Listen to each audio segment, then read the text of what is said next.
दोस्तों, आज का ये वीडियो उर्दू अदब की तारीख के हवाले से है। इस वीडियो में मैं आपके साथ शेयर करूंगी कि फोर्ट विलियम कॉलेज के मातहत जो तसानीफ लिखी गई हैं वो कौन सी हैं और उनके मुसन्निफ कौन हैं। तो सबसे पहले आपको यहाँ पर दिखाई दे रहा होगा अपने स्क्रीन पे अमीर हमजा, तसनीफ का नाम है अमीर हमजा, जो खलील खां अश्क ने लिखी थी। उसके बाद कायनात जो खलील खान ने ही लिखी थी।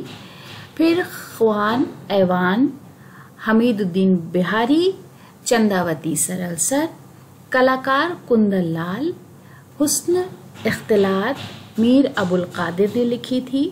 दिलरुबा तोताराम, गुल सनोबर बासित खान, फिरोज शाह मोहम्मद बख्श, किस्सा फिरऔन मोहम्मद बख्श, वो मजलिस शेख मोहम्मद बख्श, और मरसिया मस्कन जो नस्र में है मीर जाफर ने लिखी है। तारीख बंगला गुलाम अकबर ने, बोस्तान हाजी मिर्जा मुगल ने लिखी है।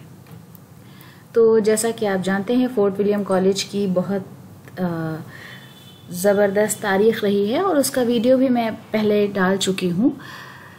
अगली जो तसनीफ है वो है तवारीखुल सलातीन गुलाम शाभी, किस्सा हुस्न दिल गुलाम शाभी, तवारीख आलमगीर मोहम्मद उमर, सैफुल मुलूक मंसूर अली, अलिफ लैला शाकिर अली, अखलाकुन नबी गुलाम अशरफ, पंदनामा फरीदुद्दीन अत्तार मोइनुद्दीन, तवारीख तैमूरी तसद्दुक हुसैन, गुल बुलबुल गुलाम हैदर, दुर्र मजालिस गुलाम सुबहानी, राजनियत लल्लू लाल कवि और प्रेम सागर भी लल्लू लाल कवि ने ही लिखी हैं। तो दोस्तों, उम्मीद है कि ये आपके लिए फ़ायदेमंद रहा होगा, ख़ास तौर से उन लोगों के लिए जो कॉम्पिटिटिव एग्ज़ाम की तैयारी कर रहे हैं, उनके लिए ये वीडियो फ़ायदेमंद रहेगा। वीडियो देखने के लिए बहुत बहुत शुक्रिया।